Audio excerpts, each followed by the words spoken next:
Okay, moving straight along to our final panel of the day. I'm actually looking forward to this panel immensely. I think it's something that I'm sure I've spoken to a number of people, and I think we all agree that we're very interested to hear about a number of these best practices around, you can see here, financial best practices to optimize sourcing. It gives me great pleasure to welcome the moderator, and he's going to be introducing his esteemed panel. Bruno Francois, ladies and gentlemen. He's nearly French. Wow. Nearly French. He's actually from Belgium. So he's kind of French, right? Bruno is the head of Global Trade Solutions at BNP Paribas. He has, I think, been here in the region for about 6 years, Bruno. You've been in Singapore, you've been in Hong Kong, and I'm sure we're all very interested to hear his views on things like RMB settlements. And I just looked at some of the stats over the last couple of days, and interestingly enough, some of the stats that I found out, Hong Kong's offshore renminbi market has actually expanded rapidly, as we all know, over the last 3 years. But roughly now, 9% of China's total trade is settled in RMB, coming in at around 627 billion renminbi. I guess that's what, around 100 billion US.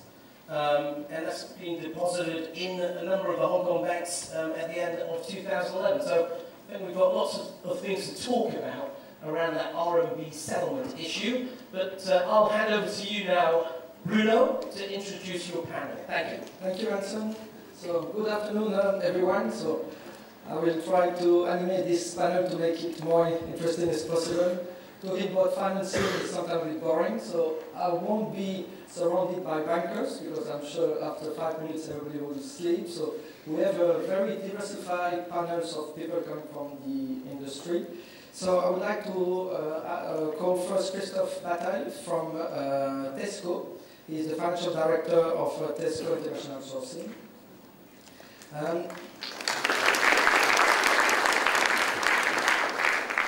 Then we need one banker, and we prefer one banker from Hong Kong. So we have Poon from HSBC, which is a UK bank, a good bank, by the way. He's head of so Thomas is head of strategy and planning at HSBC Hong Kong, and he will be our R&B man of today. So then I also would like to welcome Thierry Bellamy, finance director of SEB Asia. So c'est bien. So thank you, Thierry. And last but not least, Chris Warner, because we wanted to have a competitor of Tesco, so we have Chris, the head of merchandising of Marks & Spencer.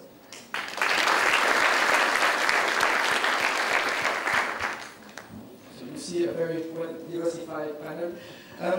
What we are going to discuss today is how to optimize the sourcing, the financing of the sourcing in Asia. The world has changed a lot.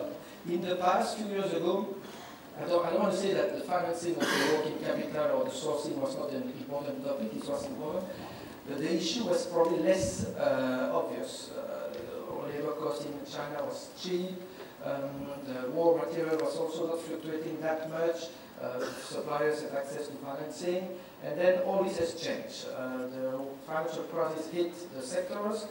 Ben just mentioned that the SMEs, they don't have access to financial easily. They're struggling to get to finance their activity. Raw materials are increasing big time. I think we all remember the cotton price a few months ago. We hit the roof. So all this put together put a lot of pressure on both sides. The working capital from the buyers, because those increase of cost has been reflected in the selling price, but also on the buyer side on how to finance all this. So it's a bit what we are going to discuss. I think I would like to pass the word first to Chris, because Chris is an interesting species, because he has been working on the financing side, but also on the merchandising side. So I think he can give us a bit his view on what is the issue, what are the issues when you look at the finance perspective, and what are the issues when you look at the merchandising perspective. Thanks, Bruno. I suppose part of what we've talked about today, or what you've heard today, is obviously customers are very price conscious at the moment. Everyone's looking at costs, and it's very easy just to concentrate purely on the product cost. And I suppose that's where you speak with suppliers and you're looking at their efficiencies, what their production is, you know, raw materials they're using and the trims, and trying to squeeze that price. And I suppose that works to a degree, but there's also elements where you look at alternatives, so whether it's the currency that you're paying the suppliers in, so whether it's RMB for China suppliers. There's also about your working capital, because it's not just about your gross margin, it's obviously your operating profit. So it's looking at your own cash, your own working capital, how you try and maximise that. And it's also as well trying to support the suppliers. That when Ben was talking before about finance and some of our suppliers getting access to finance, alternatives to that, whether it be using your customers or yourself using your own balance sheets to be able to bring some finance to the suppliers or use that. Obviously, normally you've got a stronger balance sheet than what your supplier base does, whether it be bigger or whether it be a lot more robust.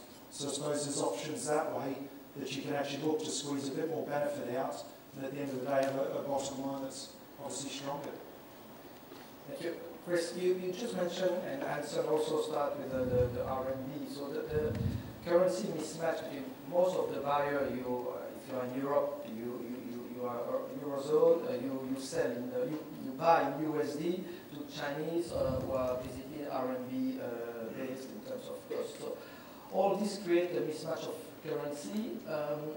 We all talk about RMB, but this is really a reality. We mentioned big number in Hong Kong, big number of settlement, but in the daily life of our business, it's really a reality. So I don't know, maybe Thomas, you can share with some update on the market, and then we will see what is the experience of Thank you, Bruno. I certainly do believe it is a reality, because, frankly speaking, I don't want to talk myself out of a job here. But in all honesty, if you could just look back the development of this so-called RMB internationalization, or what it was generally referred to as cross-border RMB trade, it all started back in the second half of 2009, and at that time it was very restrictive.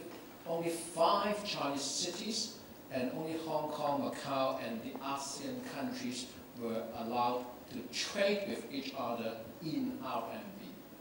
Now, during this 2.5 years period, we have come a long way to now basically there is absolutely no restriction whatsoever in the type of goods you want to trade across the border in RMB, in who you want to trade with. On the 2nd of March this year, the last hurdle, the so-called mainland designated enterprise list, on which only those companies on the list can or could receive export proceeds in RMB, that was dispensed with on the 2nd of March. And that's the reason why I said right now, effectively, there is absolutely no restriction whatsoever. Now, the question mark is, if it is so good, why only 9% or 10% of China's trades are currently denominated in RMB? Put the blame on the banks. I guess at the end of the day, it is all about the dollar sign. If you source from China, you get the quotation in RMB. If it is more competitive, I guess you are going to do it. No problem. The problem is, how do you know it is more competitive to pay in RMB, and how you are going to hedge your RMB exposure? That's the reason why we think potentially there should be more headroom for growth in this kind of cross-border trade in RMB between China and some of the emerging markets, and maybe some of the sourcing company from Europe as well. As Bruno said, if you are currently paying in dollar, your home currency is in euro, you've got to hedge your exposure between euro and dollar anyway. Your Chinese suppliers, they got to hedge the dollar and RMB exposure as well. You do the hedging, they do the hedging. Wouldn't it make sense? And I'm a very simple-minded banker. Wouldn't it make sense if this trade could be settled in RMB, there should be immediately 50% savings in the hedging cost? Right? Make sense? The problem is, how are you going to manage exposure? So I bet, going forward, increasingly, more banks in the markets all over the world will have to be able to provide you guys with a direct quotation between RMB and Sing dollars, between RMB and Euro, between RMB and Malaysian ringgit, so on and so forth. So that you have a very simple, convenient way of hedging your RMB exposure. You can tell how much the hedging will cost you. You can then factor into the overall pricing equation whether it makes sense for you to source from China and pay it in RMB. There are also other hurdles. For example, I think a lot of the Chinese companies, even within China, are not fully aware the availability of this skill. And as a result, they tend to continue to quote the price in dollars or in euros in some cases. And frankly, the same also applies to a lot of sourcing companies outside China. Last year, I took many trips to Europe to conduct this similar kind of RMB roadshow to our corporate clients, all the way from Milan in the south to Moscow in the north. And basically, in terms of the knowledge base of those overseas corporates about the potential benefits and the availability of the settlement with China in RMB, if I have to scale them between 1 and 10, 1 least knowledgeable, 10 very knowledgeable, most of them probably were around 2 to 3 at best.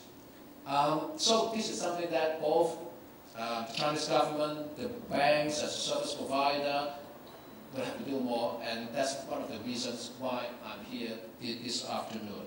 But fundamentally, I want to emphasize that I don't want to spend too much time talking about this subject. The benefits at the end of the day got to be, one, price transparency. The Chinese suppliers at the moment, they are quoting in US dollars. You don't know how much they have factored in, maybe 1%, maybe 2%, maybe 3%. You don't know. Able to get a quote in RMB probably will provide you with that transparency.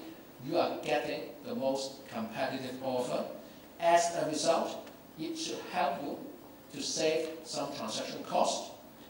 And as a result, you take away this headache managing foreign exchange exposure from the suppliers. Hopefully, as a result of that, you get yourself a more stable supply chain. And last but not the least, based on our understanding and knowledge about doing business in China, a lot of Chinese companies actually experience longer time in order to receive the dollar receipt, sometimes as long as 7 to 10 days, whereas in the case of RMB, much quicker. So again, a small competitive advantage you could potentially offer to your suppliers so that at the end of the day, it is a win-win situation.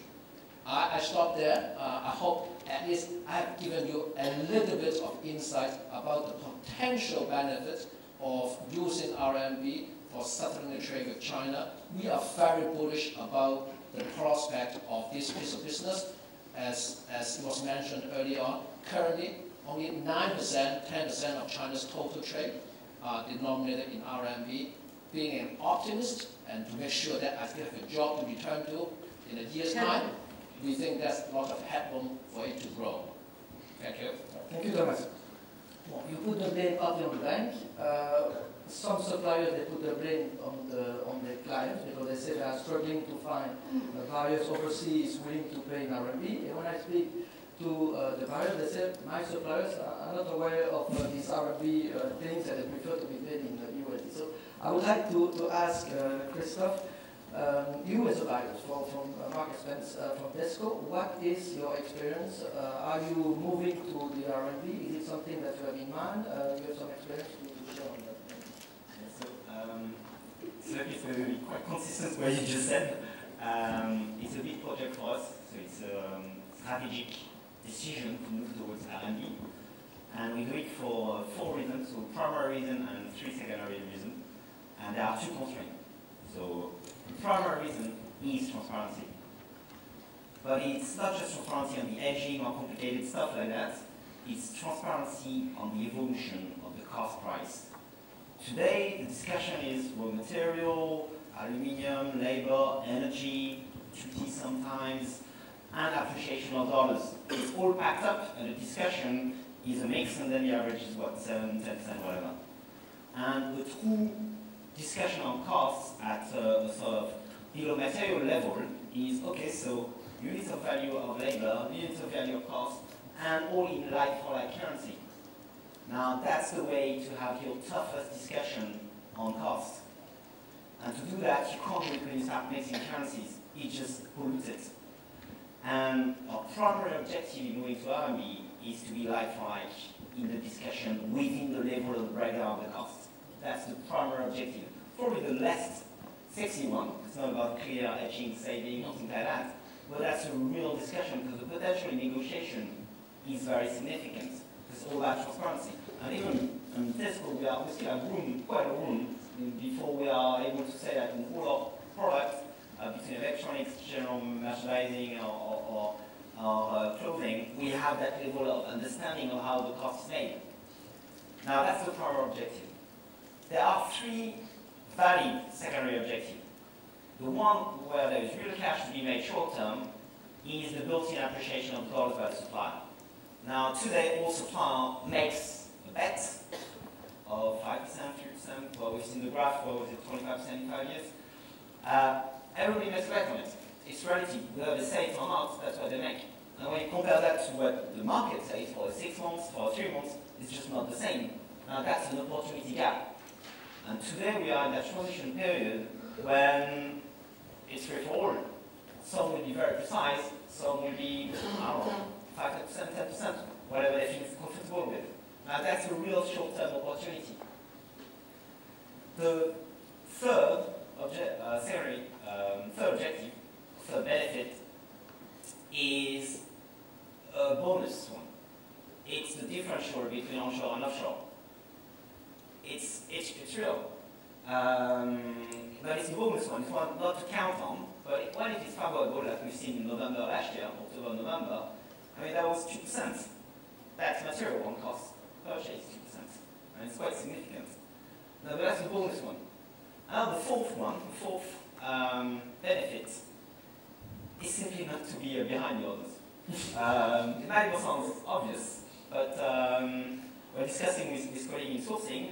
I know it's a German retailer who's more advanced and has delivered some saving already. And I know some other competitors who haven't started yet. So it's important not to miss the train, I think. Now, because it takes time. And it's not just about convincing the supplier, because the level of education suppliers varies, but when you come with facts, it's quite clear. But there are things to put in place, and there are really 2 in practice for our experience, which we are going through at the moment. One is system. So the bigger the company, the longer it's going to take. So I blame the ITI. It does take time to set up and all how the capture is going to pay you, and they have the enemy, and where is that bank account, and everything that goes with the system in our process. So how the aging works. To do the test is one thing, to do thousands of transactions is another, different time, different settlement date. So you need your process and strategy of how you're going to edge it. It's the first one. But it's just what finance is here to do, is to deliver that process solution so that it works. The second one is quite simple, but it's more about culture. It's about education of the whole commercial team, whatever you want to call it, on the So this is where I had some learning, interesting learning from my German colleague, and moving, for example, very mandatory in the approach. Okay, now we dual quote. It's not you can or can't or whatever. We dual quote. It's RMB USD, and for us, where a lot of our comparison at the end of the day is going to be sterling. For the buyer, it actually doesn't matter so much because he will have his calculation going to sterling and his margin and all this calculation.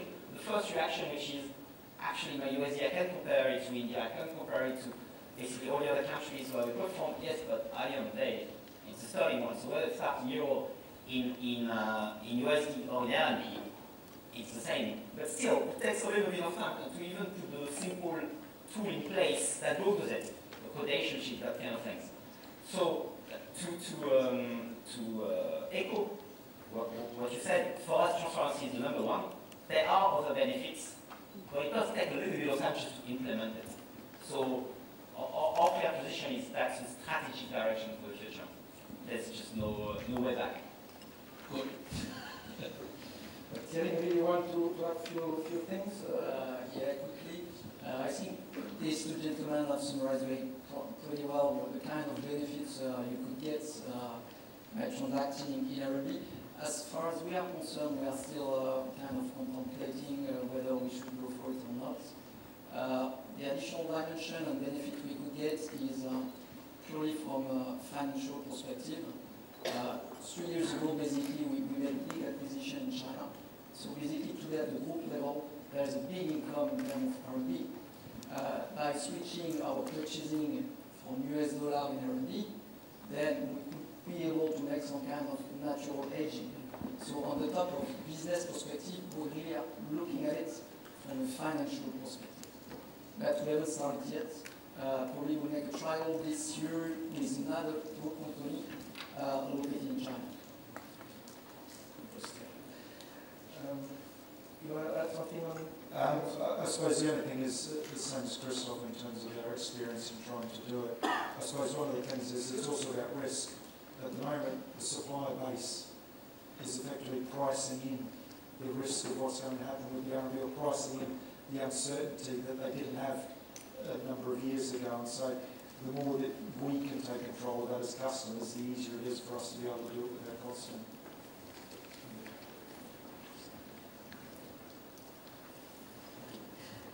One other element when we talk about currency mismatch, RMB is, I think it's a very interesting debate, and we will have a Q&A session at the end of the panel, so please ask all your questions at the end. The working capital management, I know for all you sourcing in the region, it's a nightmare because your financing department is putting a lot of pressure to reduce extend payment terms, reduce inventory, etc., etc. I would like to hear from Chris, what are the initiatives you have taken to control it and improve your working capital? I suppose about 18 months ago we extended our payment terms. So with our clothing suppliers we extended it from 30 days out to 60 days. We basically, obviously it's a difficult message to give with suppliers, especially in this sort of current environment. Didn't necessarily go down fantastically well with the number of them. Probably not a surprise to most of you here. But what we did do at the same time was try and work with them in terms of alternatives, in terms of financing, and I think we'll probably move on later a little bit about some of the options that we did. So we did actually try, at the same time as actually extending those terms and giving us a working capital benefit, we tried to help them with the financing and bridging the gap in terms of the cost for them as well as the access that they probably didn't have at the same time. It was something that was difficult to do, but I think now our suppliers have seen why we've had to do it, and from our point of view, it's worked. It's just a difficult one to manage sometimes. Is it the beginning of a process? You want to further increase? I mean, no. I mean, it's not something on the agenda at the moment. I think the other thing is to try and be fair with the suppliers as well. And obviously, if you have existing contracts or existing orders, we made sure that they weren't affected. We had an agreement on those in terms of when to pay them. We looked ahead and chose a date about 3 or 4 months ahead to actually be able to then say, okay, from this point in time, any orders we raise is something that we're going to do. We'll change the payment terms on. So I thought that was quite important from that one. Payable is of course one angle where we can play with. I understand that Seb, you have other initiatives. One is the MOQ, the famous MOQ in China. I know for certain big retailers or big buyers, the issue is more the capacity rather than the MOQ. But for smaller companies, maybe this MOQ can be an issue. So I understand you at SCB develop some initiative on that front. So maybe you can show us. We start looking at the kind of effort we can make with the suppliers to reduce the MOQ. Basically, Hongkong office for SCB is the sourcing arm, worldwide sourcing arm for Asia source products. So we are delivering around 50 countries worldwide, and this means several sizes of markets. We have the big markets, which are usually located in the mature countries, but we are willing to develop emerging countries, which are either small or medium markets. And the thing is, how do you manage to have big quantities which can represent several weeks or months of these markets? So we look in different angles. We look on the supply chain side, like many companies here, is what about the consolidation of containers. The idea is bringing into the same container different type of SKUs, so you can tie as much as possible with your customer demand. Point number one. But most importantly, we are now working upstream with some suppliers. And we built under the initiative of our VP of Industry, who is sitting there today. 2 years ago, he built a team called Industrial Operation. And the idea is to start to grow up some key suppliers, some strategic suppliers that we want to use to better tie demand and supply. And especially now in the fast-moving environments, the question is, how do you react? Because I learned this morning with Neil that we are lying to our suppliers regarding the forecast. We implemented a lot of tools to better control the forecast, even sometimes to commit to the suppliers to predefine forecast quantities, whatever happened in reality. The thing is, how you build some key suppliers, and we run and launch some programs which are under value engineering or lean manufacturing. Christophe, you are talking this morning, you are questioning, okay, we have a lot of lean manufacturing. How do you manage to make it effective? And what Steve has decided basically is to set up a team, and this team is in charge to select some suppliers to see how we can implement some lean manufacturing with them. And what we have seen is you have to be very selective, because not all the suppliers are mature for this kind of approach. You bring some tools, you bring some concepts, but you also bring a philosophy about lean manufacturing. And this is a long journey, and it does involve the management of our suppliers. And now we are working closer and closer with these suppliers, and the immediate outcome that usually we get with this type of process is some price decrease. Sometimes we invest and we pay the lean implementation with the supplier, but we also share the financial saving. But this is a kind of short-term, immediate outcome that you can get. But from a long-term perspective, what we are aiming at is how to have more flexibility in the supplier production tool. And then I make the link with the MOQ. We are contemplating in the future how to adjust the MOQ depending on the demand planning, or also simply depending on the kind of business opportunity that we have. And we would be ready maybe to pay for a premium to get some lower MOQ, but to be able to catch some business opportunities. So here the approach that we have is to really build a panel of suppliers with whom we develop a long-term relationship. And you make them aware about your company philosophy in terms of business, the company values. And the question is, how do you keep the Bellamy well in terms of continuous improvements? And how do you delay the time before somebody mature is pressing on the reset button. And this is the direction we are working in. So we are really building up strong partnership with our key suppliers.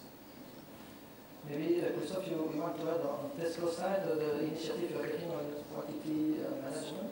So on working capital improvement in general, we have basically a triangle. So one specifically on the MOQ type is about combined order. So it may sound obvious. We don't have 40 countries and we have roughly 6 big or areas. And for all the countries to buy the same thing, it's actually a very big challenge. And to answer that challenge, you need a panel of answers. It goes with online tool to enable countries to jump into the product, or smaller countries, say Malaysia, to jump on the UK order. But then you need the timing and the critical path to allow that. And you need to address the philosophy of it, because if you have 6 different people, they will have slightly different tastes, and very good reason why the local market has to be different between Thailand and Malaysia. So you need to force a framework that forces them, the target, the deadline, so that they do buy and combine. Now that's one way to address the MOQ topic, and that's our stock level, which is ultimately your targeting countries. A second one we are looking at the moment, which is slightly more complex, more a legal concern and forecasting one again, is about requiring a supplier to hold stock of components, semi-finished goods, or finished goods on our behalf, so not on Tesco's balance sheet. But to do that, obviously, they need to have confidence that we actually order the stuff. So it's all about having a model which brings the confidence. So it's all about, it starts with the forecast. The base, we have to be in agreement on the base of the forecast, and then it's moved to purchase order, which is the legal commitment. And from a sourcing operation, you need the same commitment from the actual country buying the product. So it's a sort of three-way setup. And you can only do that with continuity line. You have the visibility on the volume, you have a certain accuracy on the forecast, and you don't fear a very short drop, and you have to write off complex electronics components that are generally obsolete. So that's the second way. And the third way is obviously the very standard route of the payment term. And I have a slightly different perspective than Mark Spencer. I don't think it's necessarily about fairness. What I mean by that is the payment term could be 200 days. No, that's supplier. It could be 200 days. It's all about how you support it. Because if you can provide a financing solution that works for the supplier, then actually you're actually helping him with 200 days rather than 30 days with no support. It can be possible. It all depends on how it is set up. Now that's not going to work for all suppliers. It's impossible. It's not for small supplier. You're never going to get the volume with the bank. You're never going to get the traction. They're not going to be enough money for the bank basically on it, and it's going to be too much admin for you. But as soon as you start talking significant size, say $500,000 and up per year, then your solution of vendor financing, for example, can totally mitigate and more a payment term extension.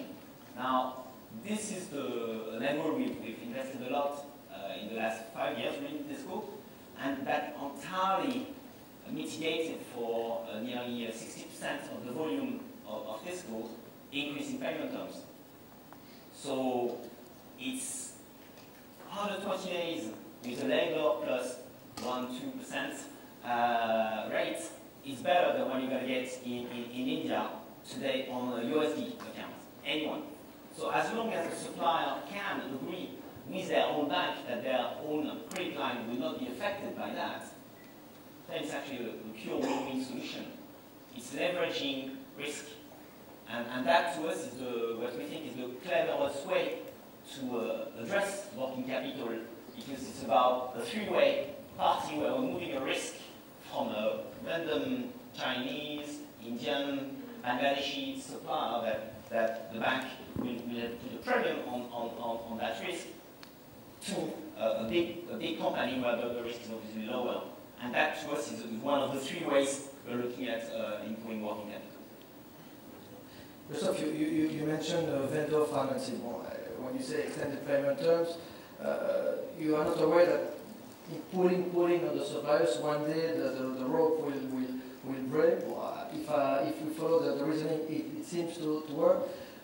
Thierry, you have also an experience with the vendor financing program where basically you rely on your bank to grant after acceptance payment to your suppliers. So what is your experience? What is interesting is today we are using vendor financing today compared to 4 years ago when we started this program. 4 years ago, the target was simply to extend our payment term. We were almost at that time at 30 days. We wanted to switch at 60 days. So we work with Citibank to implement what we call a post-shipment vendor financing solution. Basically, the principle is very simple.